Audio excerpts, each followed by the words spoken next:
Hello everyone, today we'll talk about how to fix or how to solve the problem of Mathway app. You will click on settings.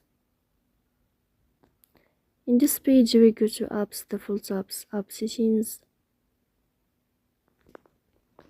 When above you will search about Mathway and you will click here. Then this page of app info you will click on first stop and you will click OK. Here you will enter to the window of storage. Then we click on clear cache. But pay attention, don't click clear data because that can delete your account. Here we go to Play Store. You will search about the application of Mathway app.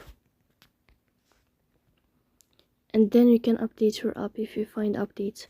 So please don't forget to support us by like and subscribe. See you next time.